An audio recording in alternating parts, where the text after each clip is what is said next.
How is the Raven like a writing desk?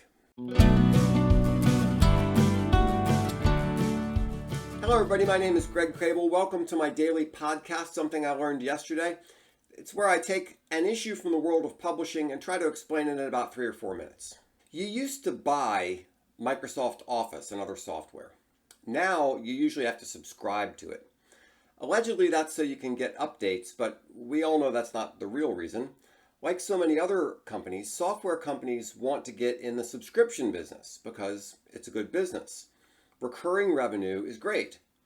The old saying is, don't sell razors, sell razor blades. Even refrigerators have a subscription component these days with replaceable water filters. The one-time sale is somewhat out of fashion. Now, along those lines, there's something odd happening right now with books. When you buy a book, I mean a real book in print, it's yours. You can keep it forever. You can pass it down to your kids. You can sell it or donate it.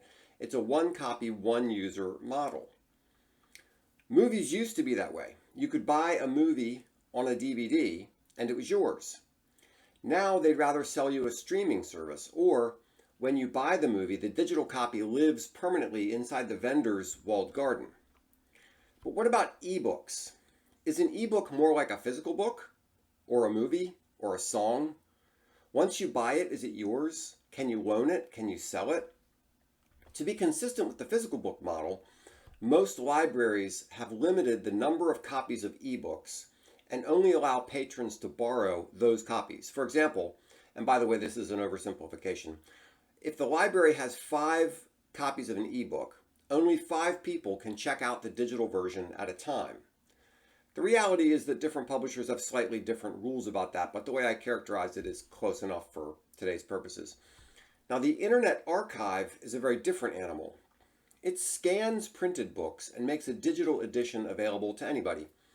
Most of those books are public domain, so there's no copyright issue, but many are not. The Internet Archive claims to only allow one person at a time to read the copyrighted books, but that claim fell apart in court. The Internet Archive was distributing more copies than it actually possessed. And during COVID, the Internet Archive turned off this one-to-one rule and loaned digital books freely. Corporate publishers are allegedly pushing for the right to demand recurring payments for ebooks, akin to digital movies or music. It doesn't sound great at first blush, but it does make some sense in light of the fact that a physical book will wear out over time and will need to be replaced, while a digital book will not. This has all gone to the courts, and 4 major publishers aim to redefine ebooks as rental-only media, limiting what libraries can do with them. Now, this raises some interesting questions for publishers, even those who don't sell books. For example, let's say in your environment, only current subscribers have access to the archive. But does the subscriber have the right to download the works, which they can presumably access after the subscription has ended?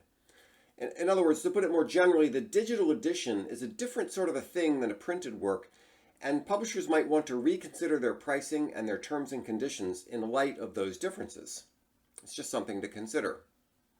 Now, to answer the question from my opening, which is obviously an allusion to Alice in Wonderland, of course, The Raven is a work by Edgar Allan Poe, and it's similar to a writing desk in that a printed copy of The Raven and a physical object like a writing desk are both physical, tangible things.